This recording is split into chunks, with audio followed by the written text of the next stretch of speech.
the settlement that Mr. Spano signed for all the reasons now that we're dealing with today. It was a bad settlement then, it's a bad settlement today. But we are complying with every term in that settlement. Doing things we don't want to do, but we're doing them. The housing that we're building is good. We've been building affordable housing in this county for many decades. Towns have been building affordable housing on their own, without the federal government marching in and dictating terms. So I'm proud that we are building affordable housing because we need to do that. But this settlement would take Westchester and twist it all around. And what we need to see is who is going to actually control local zoning, because that's what this is all about now. Because the 750 units that we're building, we're well ahead of schedule. And you'd think we'd get an attaboy from the federal government. What we have gotten from them is threats. We've gotten them pushing forward on the settlement and extending the boundaries. We've gotten withholding of money that was promised to our communities, including the poorer communities. So fundamentally now, the decision comes down to who controls local zoning. Bureaucrats in Washington, D.C. under national standards as they're pushing out on a national rule, which is in HUD today, or local communities, local zoning boards, planning boards.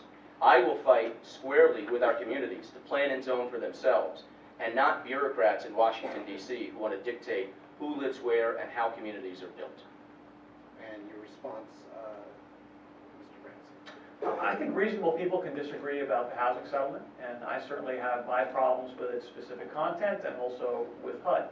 But it is time to get this expensive, divisive mess behind us.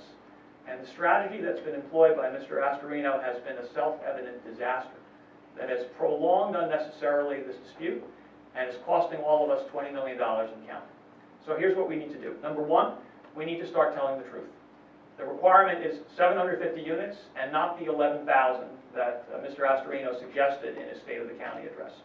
When it comes to zoning, there is no requirement to abrogate our local zoning codes so that a high-rise building can be constructed on every block, which is the story that has been told repeatedly at town halls. Those are scare tactics intended to obscure the real challenge that's in front of us. So we begin by telling the truth. Second, we need to stop shouting and start talking.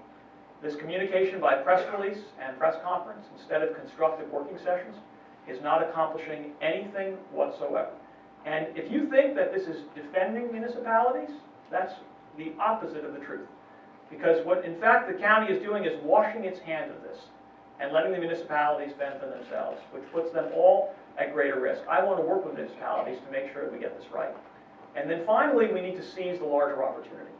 It is in our interest as a region to have a sensible, affordable housing policy so that cops and firefighters and teachers and not-for-profit workers and all the others who do essential work in our communities can live in the very places that they serve, so that senior citizens have an opportunity to age in place and not be forced out of places where they have relatives and friends and connections, and so that younger professionals have a place that they can move into in Westchester and support our local economy. Our failure to solve this housing settlement and get it out of the way is impeding our seizing this opportunity, impeding our ability to plan for our future. And we need to move beyond this divisive rhetoric and get on with the job of solving the problem. And 30 seconds to you. I wrongly assumed that you read the settlement. I wrongly assumed that you read the May 13th, 2011 letter from HUD. I wrongly assumed that you read the March 13th, 2013 letter from HUD. On their letterhead, go to westchestergov.com and read those letters. Everything I just said is true. The 10,768 units is from a 2004 Rutgers study that the Monitor and HUD is now pushing upon the municipalities. And if you don't think that's true, ask the supervisor in Mamaroneck who got a letter, said, where are your allotments from that study? And 7 other communities. So, you know, we can disagree, but the facts are the facts, and I will stand up for our communities every moment of my life. This question goes to Mr. Bramson and